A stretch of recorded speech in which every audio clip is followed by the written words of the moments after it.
Thank you again for being with us here today, and let's get started. We have two topics for you today, and both centered around email marketing or CRM. First topic will be from GetYourGuide's very own CRM lead, Christoph. He will be sharing with you how important email marketing is to engage your existing audience in a meaningful way so that you can build long-term relationships and increase retention. Our second topic will be a success story around CRM's effectivity. We will have Stefan Knast. He's not only the co-founder of digital agency Melting Elements that's based in Hamburg, but he is also a New York enthusiast. He started lovingnewyork.de as a private blog and turned it into the most frequented website about New York City in the German-speaking markets. Great. I hope you're excited for today's session. And without further ado, here is Christoph to jumpstart our session. See you later in the Q&A session.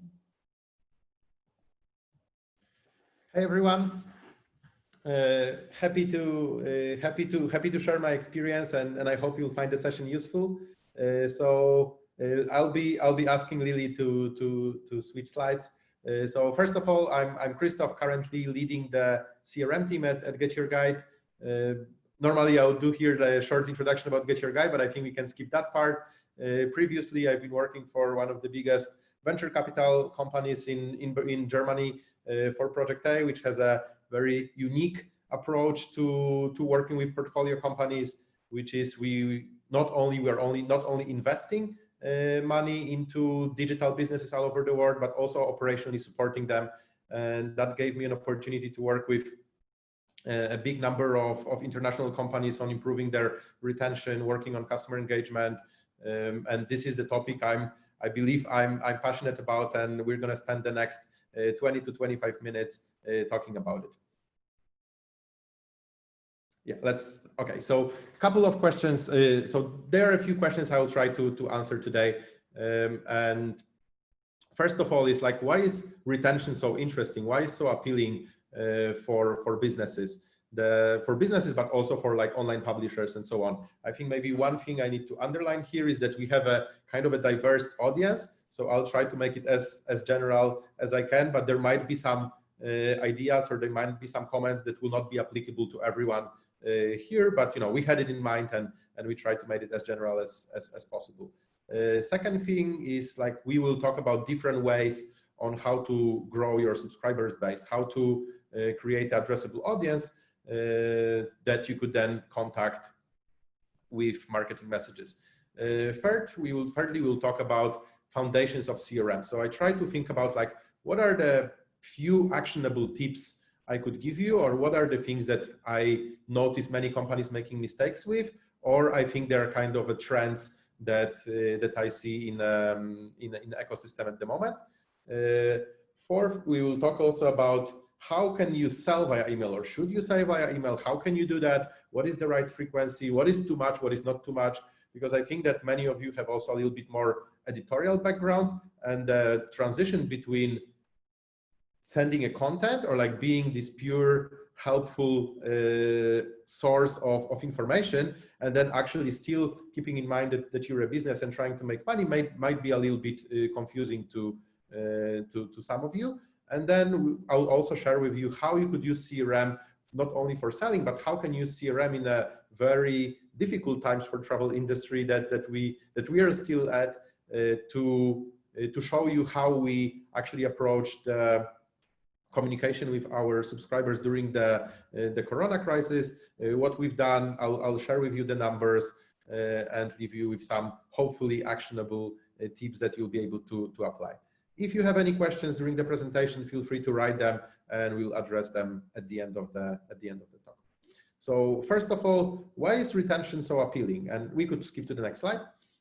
And I think the key part about retention is not even retention itself, but it's direct access to your customers or visitors or subscribers. So how many companies have been built because of relatively cheap cost per click and relatively cheap CPMs on platforms like Facebook and Google, where that companies were able to make enough money by buying new customers. So they were supposed to actually be profitable on the first order.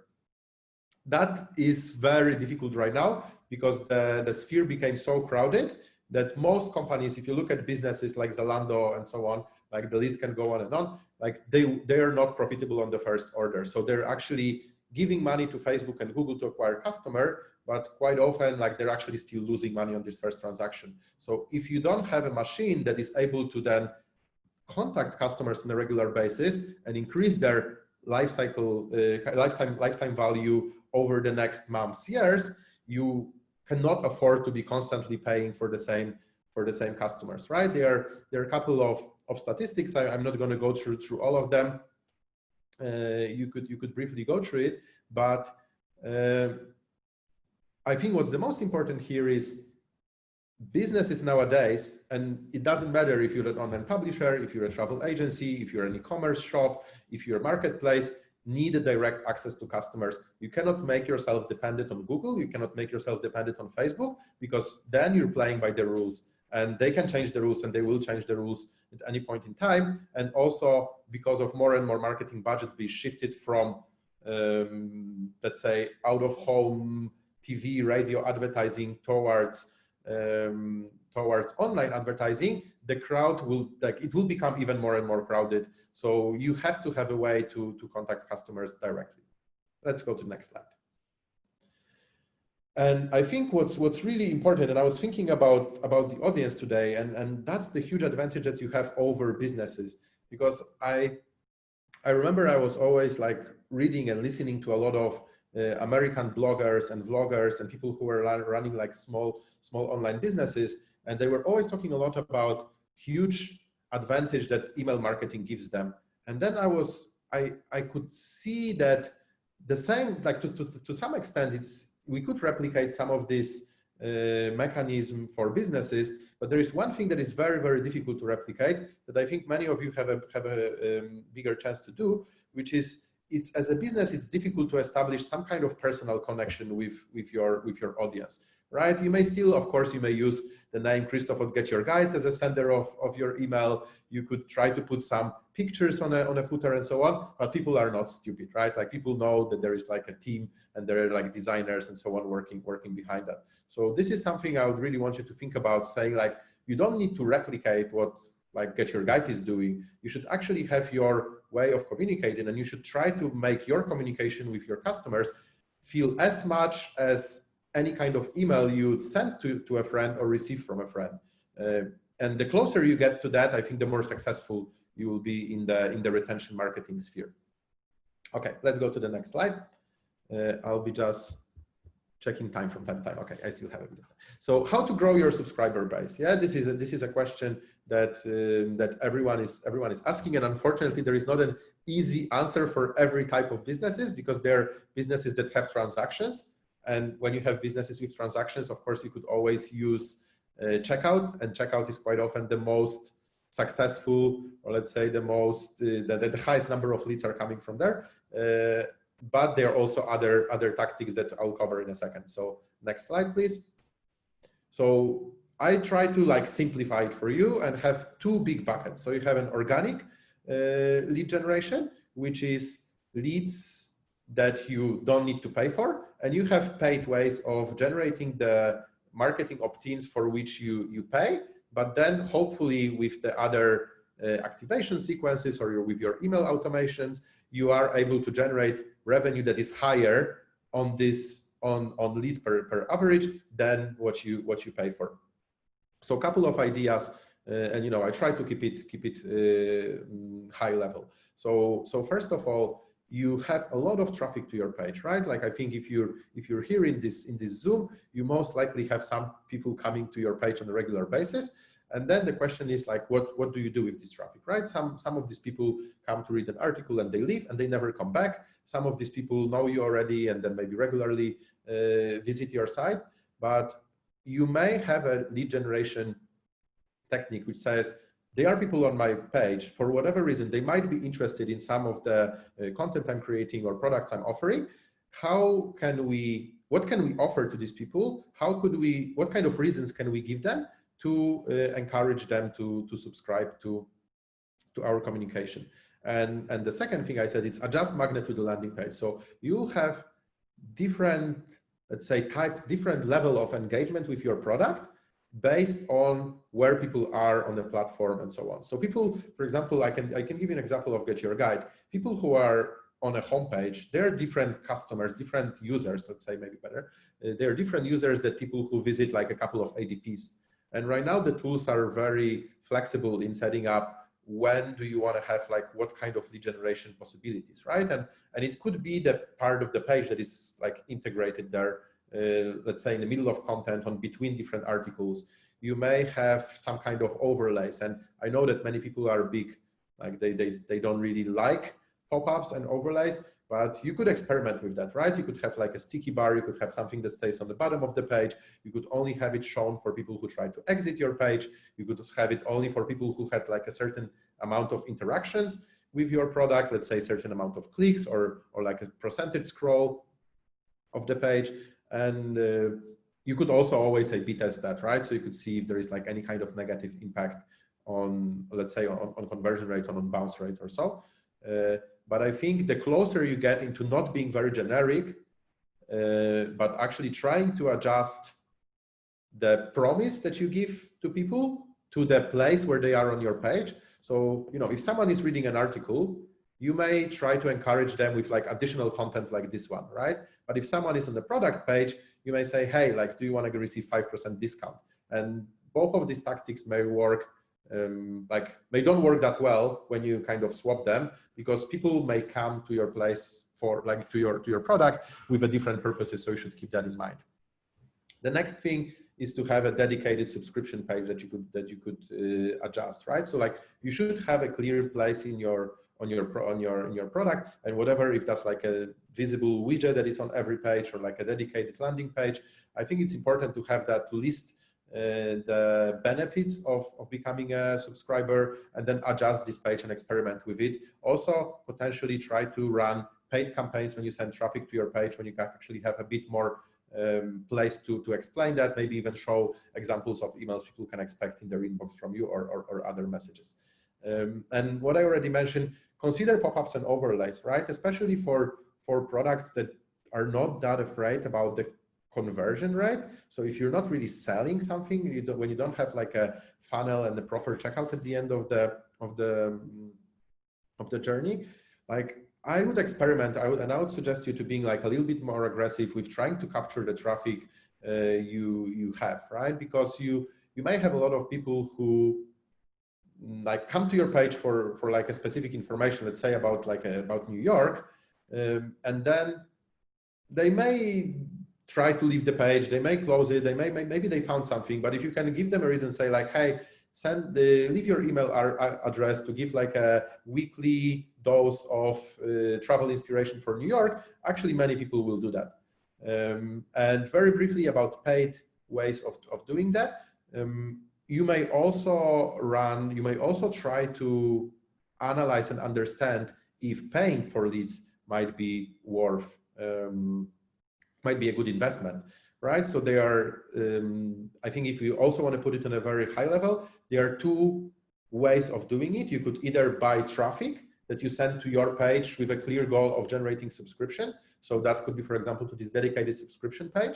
You may also generate lead ads. You may also run lead ads directly on Facebook and Instagram, which is an easy way because it requires less clicks, but also quite often the engagement with your product is then a little bit, let's say, higher or lower, how you want to see it. It's like it's lower engagement. That's why quite often these leads are not that valuable. And I'm just speaking from my experience. Maybe it would be different for you, but I don't think so. And the one important thing which I see many companies making mistake is the way you calculate your CPL, which is your cost per lead.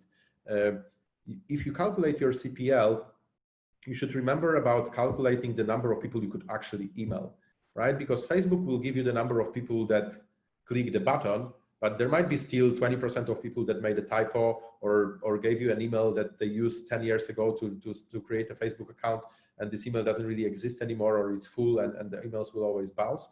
In European Union, the email that is actually a valid email, how we define it as active subscriber, is someone that you could actively email. So you should be smart about like making sure that the cost that you assign to this lead is a correct one. Okay, next slide, Lilian. A couple of CRM foundations. Next slide, please. So things I really I would recommend you to think about when you think about your CRM or email marketing. So first of all, think mobile first, right? If you treat your business very seriously, as for example we do at GetYourGuide, most people work on desktop entire day, right? So designers work on desktop, marketers work on desktop, and so on. But don't forget about the fact that most people will actually open and consume your email on mobile. So you need to make sure that you create a perfect experience of consuming your content on mobile devices, which means the font should be big enough. You should try different devices, right? Not everyone has iPhone 10, iPhone 11. People still use like phones with very small screen. You need to make sure that your emails are visible, and even if you need to sacrifice to some extent like how it looks on desktop, sometimes you may actually, if you go through your inbox, you may actually notice that there are some emails that look really big on desktop, and the reason for that is most likely that they really prioritize mobile experience, which I think is a good way right now. The other thing is, don't try to overdo it, right? Like, people expect simple messages. So people want to know what you expect them to do. If you expect them to go and read your new article, let them know about it, leave one link, ask them to do that. If you want them to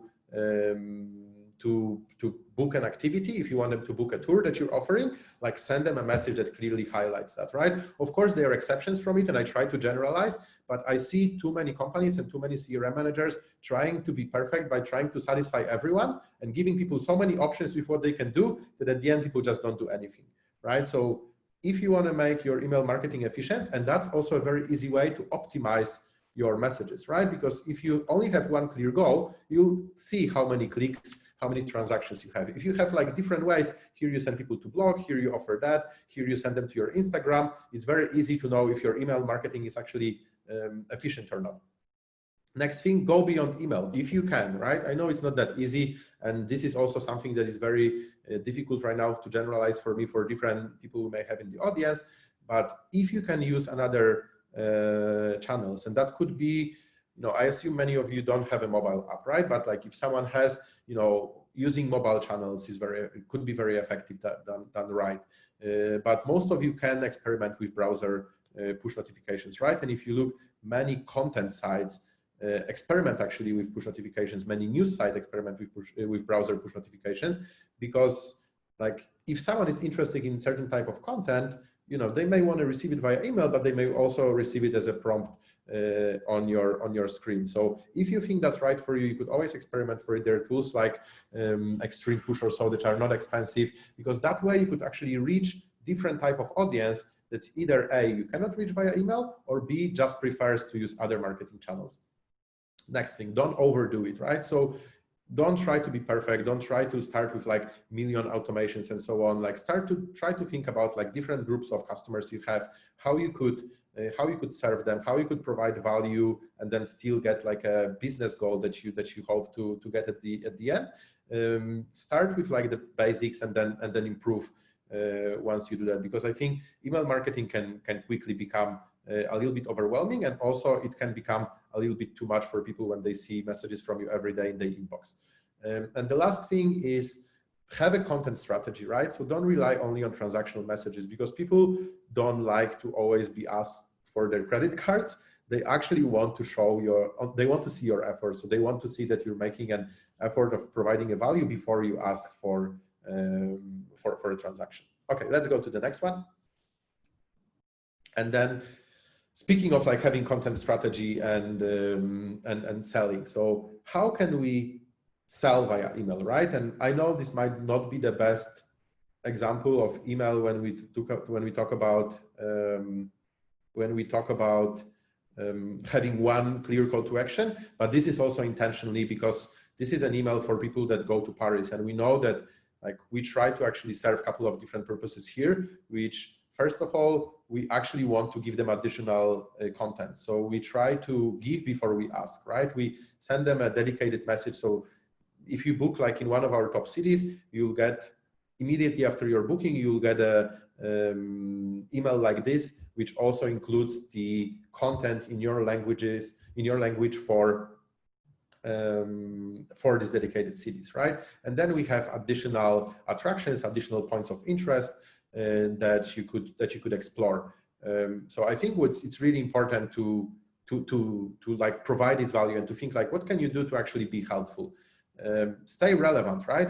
We could put some kind of article about like best 10 ways how you to pack your baggage, or I don't know, how to get like a free upgrade if you travel to Paris or so, but like that wouldn't really be that relevant to our audience, right?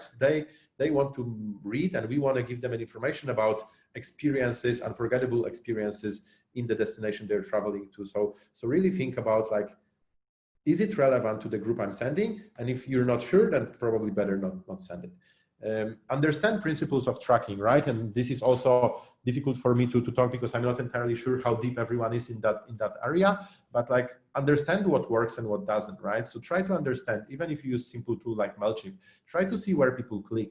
Try to understand like which links leads to conversion. Like, do people click more on the activities that you see here on the left picture, or do they click more on the point of interest, which is, let's say, one level higher, right? If you send like a certain volume of it, you'll be able to observe. And then if you see, for example, that points of interest have a better click rate, maybe it's better to put it on the top of your email.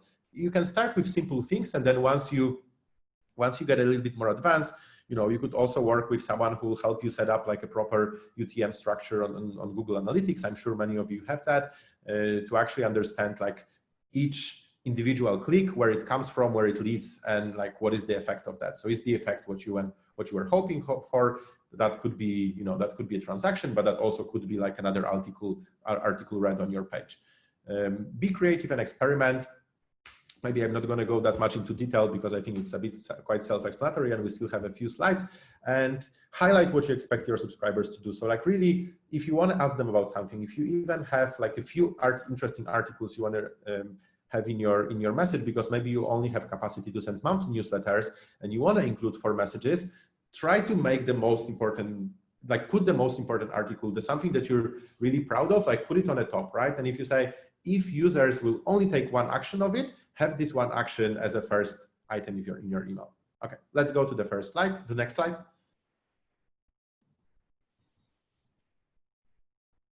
Okay, and this is, so like we were talking a little bit about this combination between how to be helpful and provide value, but still reach your business goals and like, if we want to call it like not really nicely, sell via email.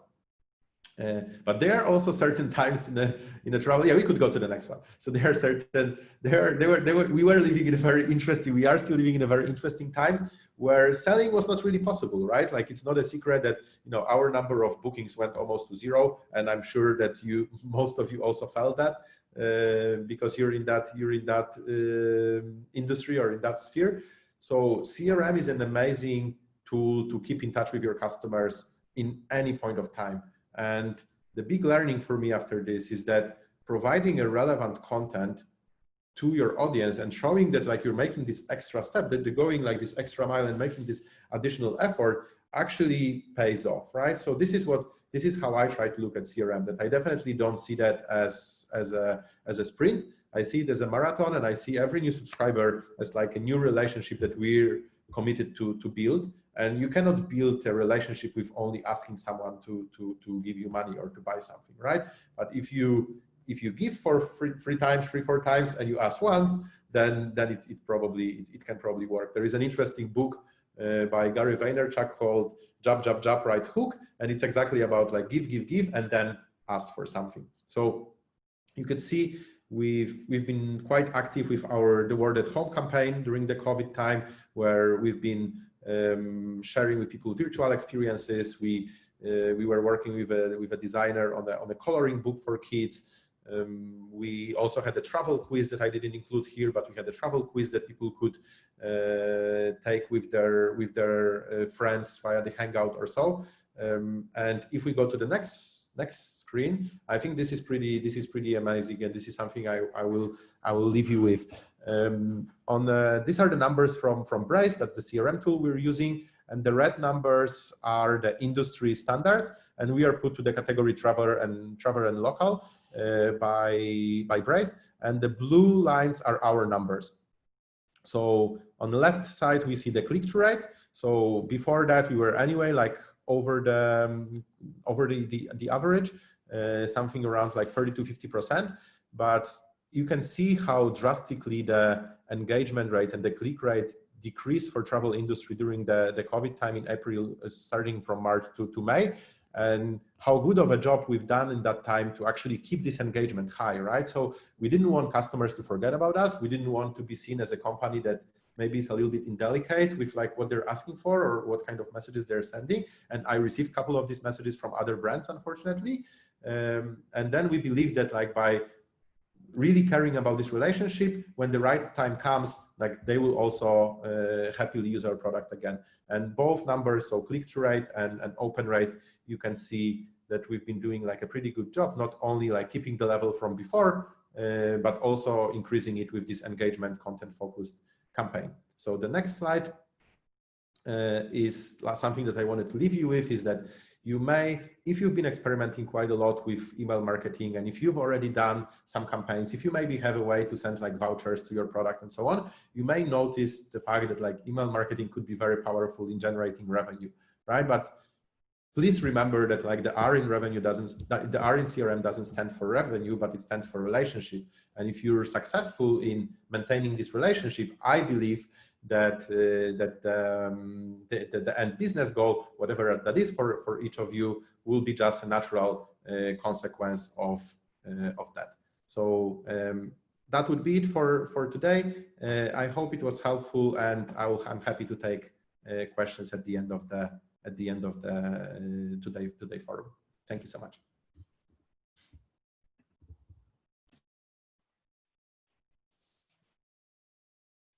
Hi guys, it's me, Stefan from Love New York. First of all, I would say thanks to the team of GetYourGuide that I could be part of this presentation. On the next 49 slides, no, just kidding. I will shortly introduce our company, what we are doing, and what our results and experience is with email marketing and segmentation of customers. Could we go to the next slide, please? So enter the next slide. Yeah, like I said, nice to meet you. And the topic is customer relationship management. This will be part 2 of my short presentation. And the first step, like I said, want to introduce to you who we are. Yeah. I'm the co-founder of Melting Elements. We have 4 different business divisions. The one that I am here right now is the colorful purple one, Melting Travel, but we also have Melting Signals. It's the performance marketing part of our agency. Melting Experience, this is a part that focuses highly on user experience and brand strategy. And we also have Melting Visions. This is a part where we try different projects. Sometimes they work, sometimes they do not work. One example of a project that started as a Melting Vision project is Love New York. It started as a small private blog, there was no business intent at all. When we started this in 2013, the idea was just to see where we've been in New York after our stay number 6. Right now, we've been there more than 20 times. All these 4 colorful things that you see belong to our digital marketing agency called Melting Elements. And we have also a company in New York City since 3 years because of Loving New York. So this was the short introduction, and I am responsible as co-founder for the whole digital marketing part. So means for our travel project and for our customer projects. And this should give you a short background why I love digital marketing and why I love specifically email marketing, automation, and segments of customers. So now we can jump to the interesting part, means to some facts. This we can jump through the slides pretty quick. For Loving Travel, we are focusing so far on 17 different countries. We have 50 city guides online. We are working in up to 6 different languages, means German, English, Brazilian, Spanish, Italian, and French. And before the COVID crisis, we reached more than 1 million unique views per month, means it's about 700,000 visitors just by Google organically. And like I said, I'm a huge fan of email, of newsletters, and so far we have more than 50,000 newsletter subscribers in our database. And we do not only focus on email, but also on the other digital marketing channels like Instagram, that we have more than 50,000 followers, and Facebook, of course, not that relevant anymore, Facebook, but still we have more than 500,000 fans on Facebook. And a year ago, we started highly on creating videos for several reasons. And so far we have more than, that's not correct, 4,000 YouTube subscribers. We will hit the 5,000 shortly, I guess, but still growing. And now to the interesting part, customer segmentation and CRM. So I mentioned it shortly before we started this small webinar. It's kind of difficult, that's my opinion, to find the perfect CRM. So there's a huge range of providers, from tools that are almost for free up to really expensive providers. We couldn't find our perfect fit. And so we decided a month ago to create our own. And if we have a follow-up webinar in a year or so, I can tell you if this was a good idea. I think it's a good idea because we want to do more within the next couple of years, and it's good having all customer-related data in our own hand. So, like Chris mentioned before, it's kind of a business risk just focusing on getting leads from sources like Facebook and co. So that was one of the intent why we want to do that. What do we do now? Now also means what did we do the last couple of years? We highly focused on email marketing, email automation. And for most of our projects, we are using MailChimp. And for our latest project, lovingtravel.com, we are using ConvertKit. It's also kind of familiar with MailChimp, but it has two major advantages that I will mention later. Just to give you a short idea, I was surprised by this as well. I never checked how many emails we've sent out per month. We sending out more than 100,000 emails per month just for lovingnewyork.de. And on the next slide, you see I had another slide in mind. No, but it's fine. It's fine. Sorry. Why do we use email? And I know it's kind of obvious. It's for us, it's one of the most relevant communication channels. We see direct interactions. We can do a lot with the information that we get, how a user is reading our emails and how far is he scrolling, or she, or what is she clicking, or he.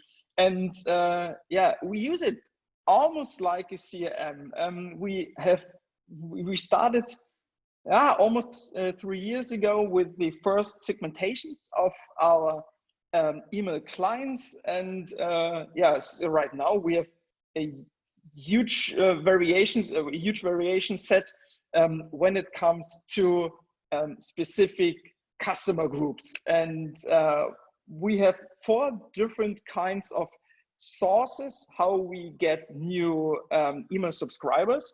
I must say 99.9% of our subscribers came from, you mentioned it, organic bucket number 1. We almost don't do any advertisement for our to gain more email subscribers. And we have 4 different sources. The general one, the general newsletter, you can subscribe. This is as a suggestion, you should give it a try, adding the email subscription form on every article that you have. We see a huge conversion rate with this piece of content. A second source is whenever someone subscribes for travel tips, specific travel tips. This is a different list. We all merge these within MailChimp, but it's a different list.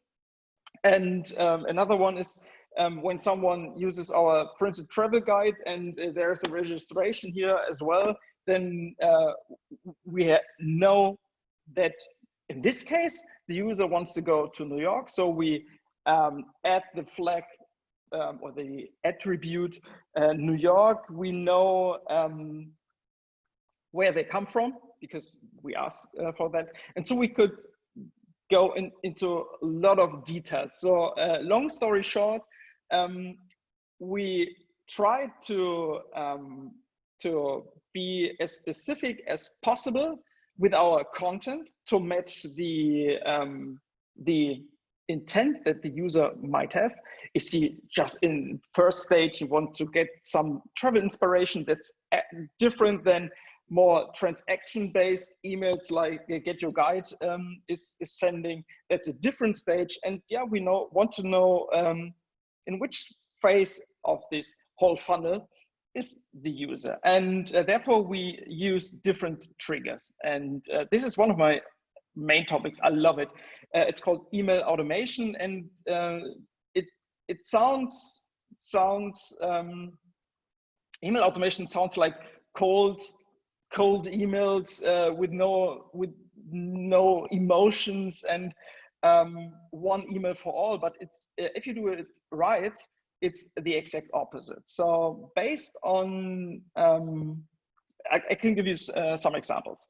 When someone subscribes for our travel for our New York related travel tips, then we have an email where we ask or where we just say there are a lot of free things to do in New York, and you don't have to spend any dollar, any euro, and you still have a good time. I know this is something that GetYourGuide does not really like, and if I say this, but it would be possible. Of course, it's much more fun to add 1, 2, 3, 4 attractions and tours where you have to pay for it.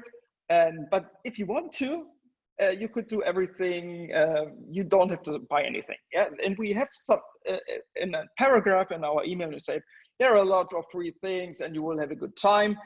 Here's a list of the best free things to do in New York. And in the next paragraph, we talk about New York City is a wonderful, beautiful city with a lot of cool experiences that you could book or that you could have in New York. And this means these are curated tours and activities and tickets with that are kind of more expensive, means a VIP ticket for the Empire State Building or a champagne cruise in the harbor of New York City.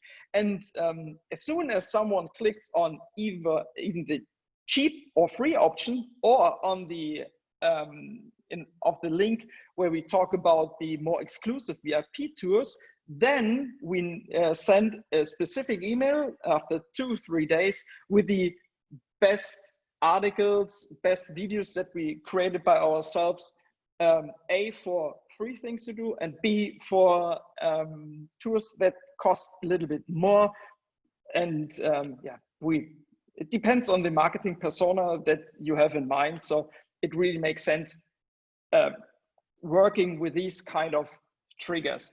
And we've seen in the past that it really makes sense thinking about these different kind of personas to have not only to be possible or to be in the position to send the perfect piece of information that the user might expect, or yeah, what the intent of the user was in the first place, And on the other hand, it's of course it's a business. We have 15 people sitting here in Hamburg and in New York, and they want to get paid, and so we need to sell 1 or 2 tickets, and so it makes sense focusing on different pieces of content with different personas in mind that are the reason the reason that we can pay our crew here. So could we jump to the next one, please? Yeah, our target audience. This is kind of interesting. Like I said, we have destinations with up to 6 different languages. Our main market is the German market. Almost 60% of our newsletter subscribers overall are users from the German-speaking market. Then we also focus on the US market, and this is a part that the segment that grows really fast. Then 10% Spanish market and 10% Brazilian market. And what's interesting is we have a yearly survey, and we ask a lot of questions, and it's interesting getting the answers of our audience. And it's kind of, let's say, interesting, our audience. We have a lot of visitors or a lot of users that want to go to New York for the first time. So let's say almost 40%. And then we have almost the same percentage, I think it was 38% of the New York enthusiasts like me who travel to New York for 4 to 5, 6, 7, 8 times. So so you see, it makes the first time visitor needs different information than someone who has been to New York 5, 6, 7 and counting times. And this also gives you the idea why it makes sense to segment your audience, so that someone who has been to New York several times does not get bored about the best transfers, for example. Or for someone who wants to go to New York for the first time, I think it doesn't make sense talking about the best, I don't know, sushi bars in Williamsburg, Brooklyn, for example. They are in a different stage. And so it's kind of interesting that we have to deliver the same amount of content for the New York enthusiasts and for the New York first-time visitors. So, and this is kind of challenging, but this was also the reason why we decided a couple of years ago that it actually makes sense to have a team that is based in New York, so that we have the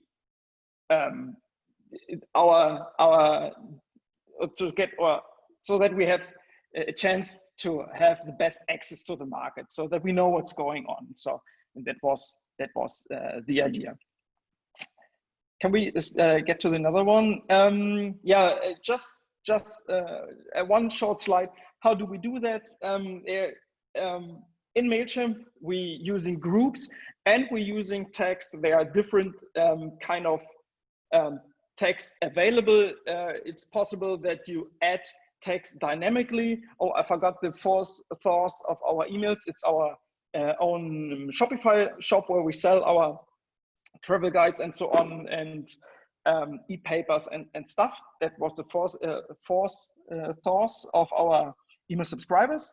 And as soon as someone activates the checkbox and said, okay, please send me emails, then we add dynamically a specific tag. On the website, mailchimp.com, you will find a lot of also video tutorials. But if you start with email marketing for the first time, I would recommend that you also give ConvertKit a try. It's not paid. It's not an ad. For lovingtravel.com, the latest project, we switched from MailChimp to ConvertKit because it has 1-2 extra features that I really like. For example, you have a visual interface for your email automation. So you know when someone clicks on that and there's an option A and B, you see it in a beautiful interface. So this was one of the of the main reasons. So now can we get to the next one, please? Yeah, this is a screenshot what I just said. This is how the interface looks like, and you can click on each and every of these emails on this green circle or these pink squares, and as soon as you click on it, you can edit your email. So it's really easy to handle. Yeah, how do we grow our audience? The idea is that we use as many touch points as possible. And like I said, on the website, we have it at the bottom of every article. We have it in our shop that you can say, send me emails. We use in our everyday emails. So we get about 50 to 100 emails per day from people who want to go, for example, to New York or London or to Australia, and we answer. And as part of our signature, we have this small segment, subscribe to our newsletter. We have some Facebook ads running, Instagram ads, but a very small percentage, 0.1%, something like that. And one thing, I know a lot of you guys maybe do not like pop-ups and stuff, and sticky bars, and so I really don't like them as well, but it's the best converting campaign or tool that we use. So it's highly effective, and as if you have the chance to give something away for free, you will see that a lot of people will subscribe to get this free piece of content. And if this free piece of content, what they get, e-paper or something like this, and you deliver really good quality, then they will also stay in your list and do not unsubscribe as soon as they received the PDF. Yeah. Then what content do we use? Depending on what kind of emails we send, we use different kinds of content. Of course, for the automated emails, we use emails that we wrote once, and the main content is, these are travel tips. It's someone wants to go to London, someone wants to go to Vienna, and we know the travel dates, and then we can send the subscriber the most relevant information. Then we have a regular newsletter there, like Chris was saying. The main thing is the promotion of the latest content. Could be the latest travel guide, could be a video, could be an article, could be a checklist. Yeah, all different kind of things. And yeah, transactional content, we use the transactional content for the email, for the automated emails, and for the regular newsletter when we have a specific event or something like this. For example, the 4th of July in New York, it's a big thing.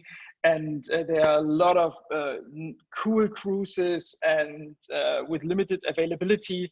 And so it makes sense to promote it everywhere. And I guess now we come almost to the end. Could we switch to the next one? Yeah, best practice.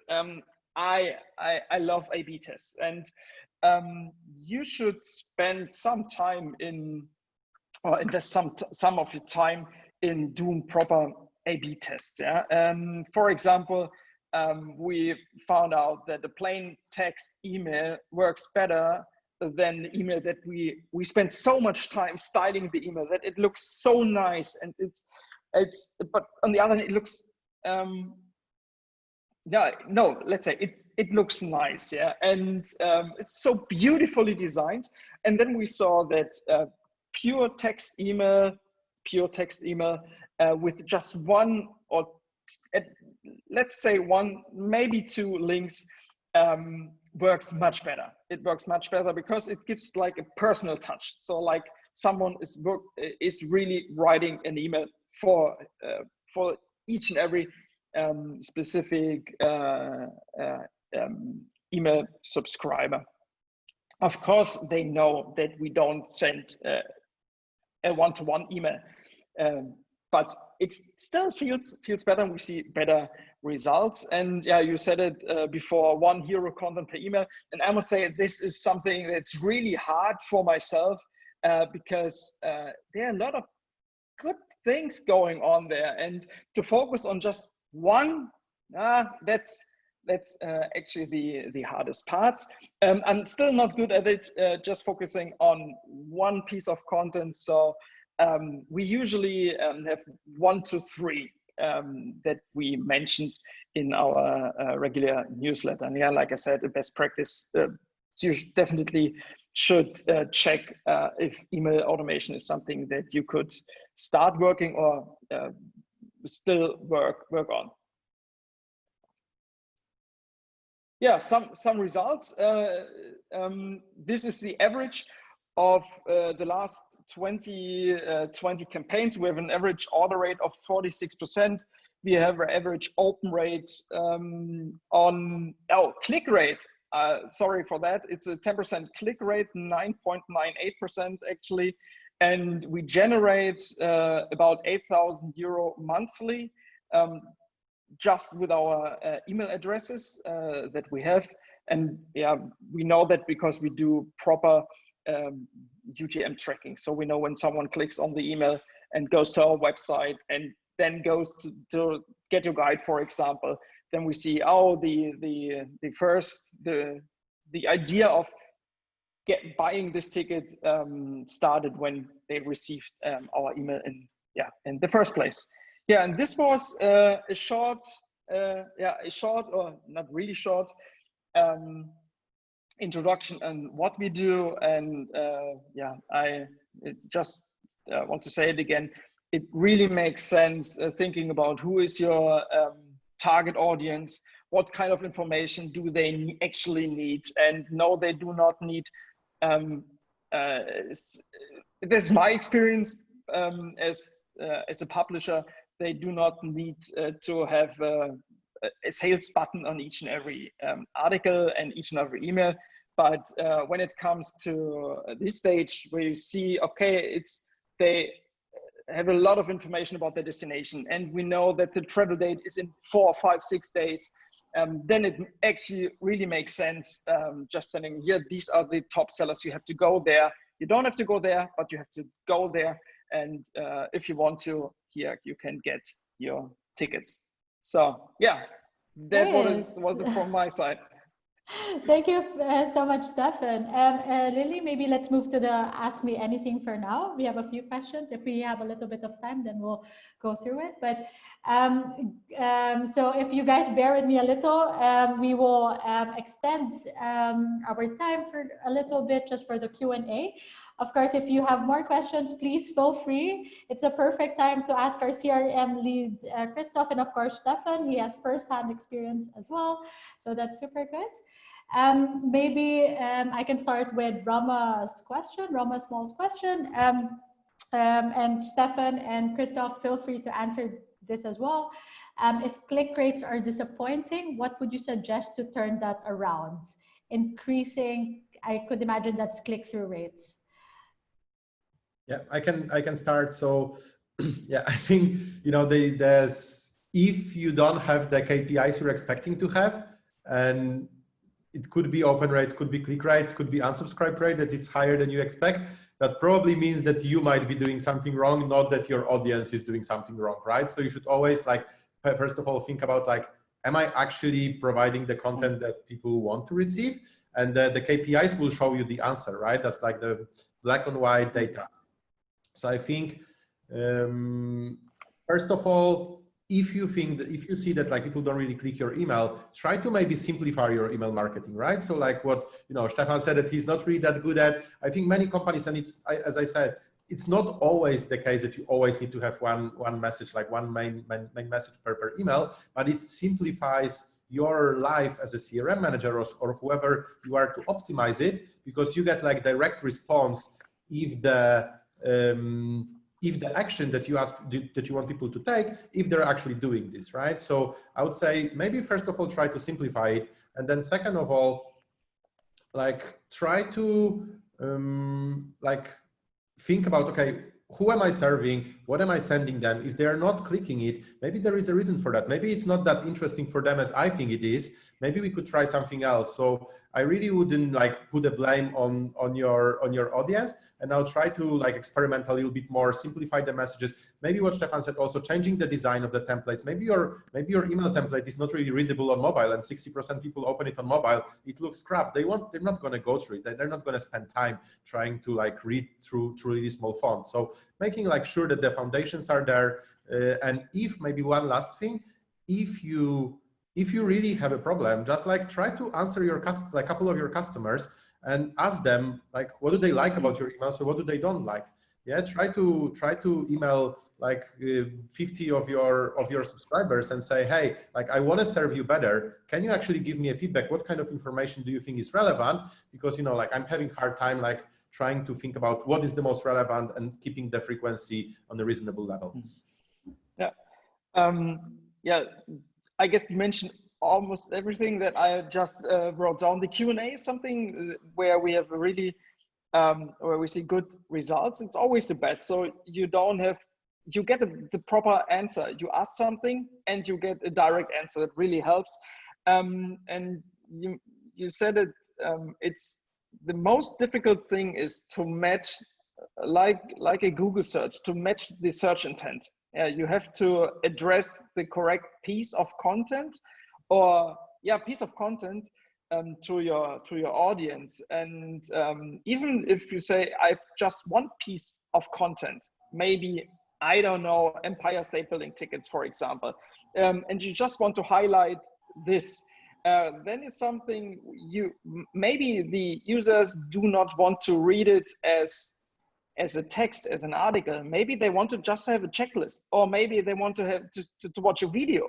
So overall, you promote the Empire State Building, but I would give it a try to add a video or add a checklist for in your email. And even if you do not have the time to create your own Empire State Building video, then just give it a try for 1 or 2 emails to use a public Empire State Building video of the official YouTube channel of the Empire State Building. So this could be an idea as well. And then you know better what your audience is looking for. Exactly. So it's A/B testing and getting customer feedback. I think that's super valuable for sure. Yeah. Our next question is from Jason. So I'm just putting it back on the open questions again, just because I think it's super interesting for everybody.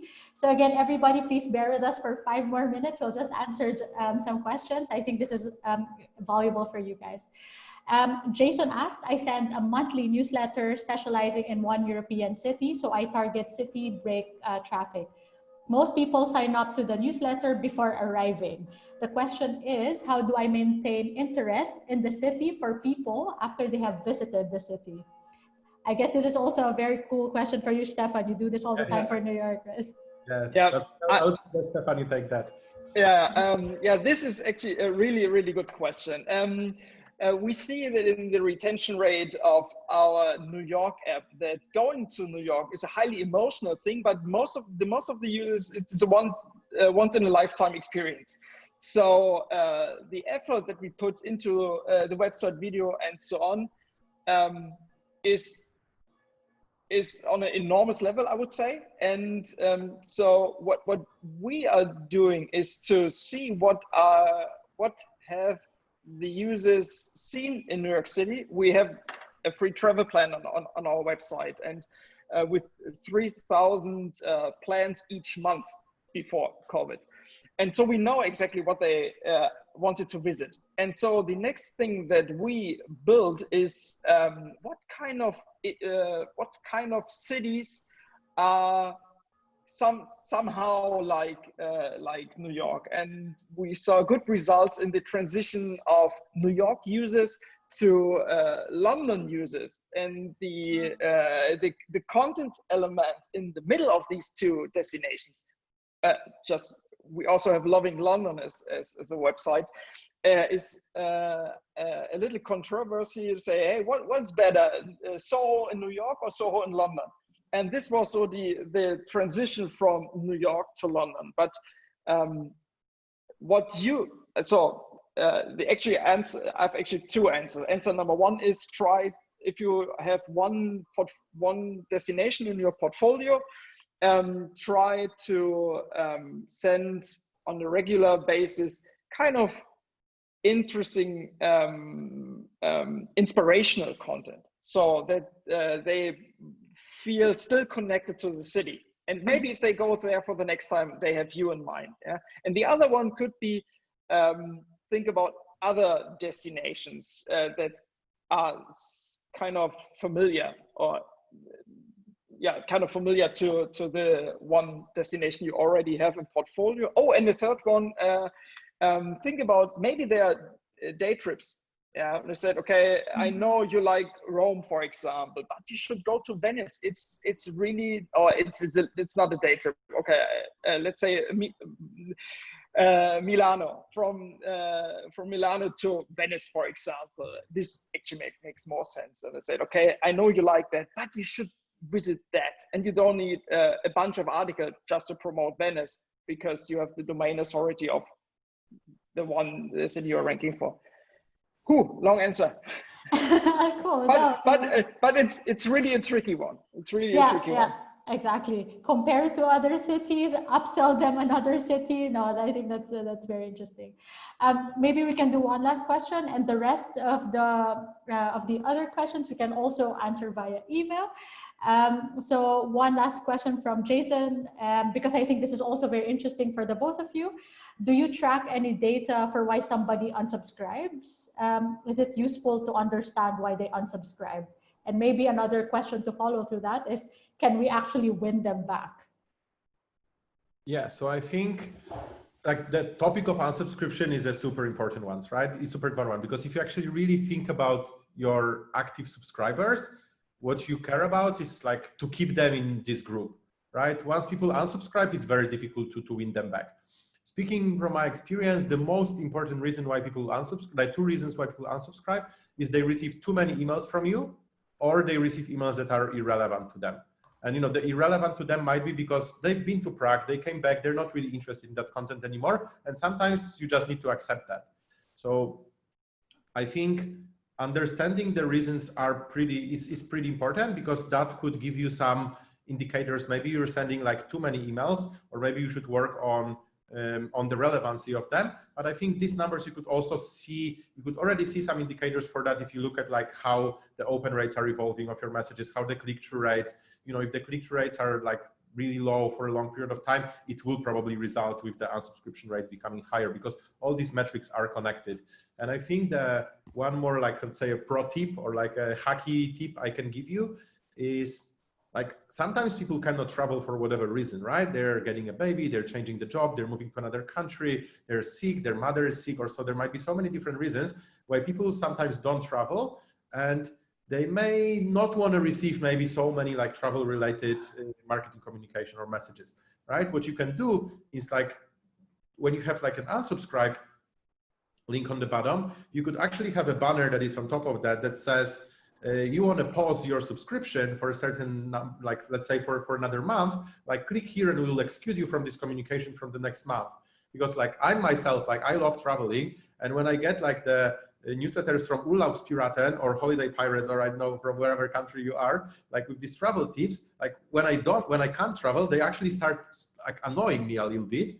And I would rather don't receive them. But like companies can give themselves a chance to rather pause your subscription for a certain time, and you could build the logic like in MailChimp. Also, you could say people who click this link in this campaign and so on, even if in the beginning you do it manually to check if it makes sense, how many people click that, you could actually save a certain number of subscribers and give them an option to opt out for like a limited number of, for a limited amount of time, and then, bring them back to your communication. Stefan, maybe you have something to add to this. No, that was actually a good tip. I should give it a try. But I absolutely, I feel you. It's just, I had the same thing that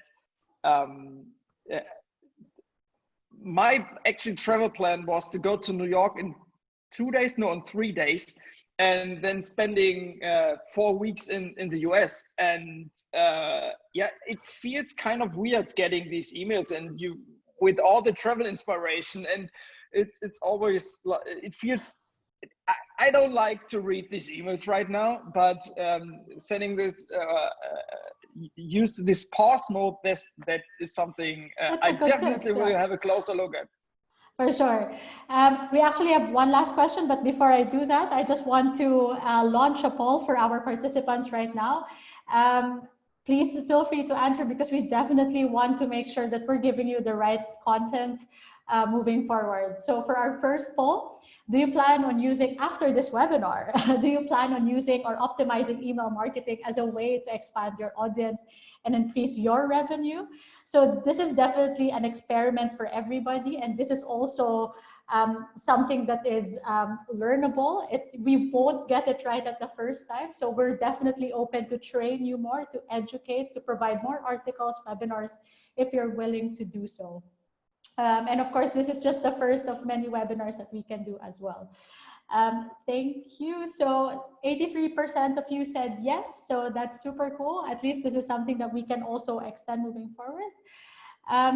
Our next question is if you are interested to receive more training or educational materials on this topic.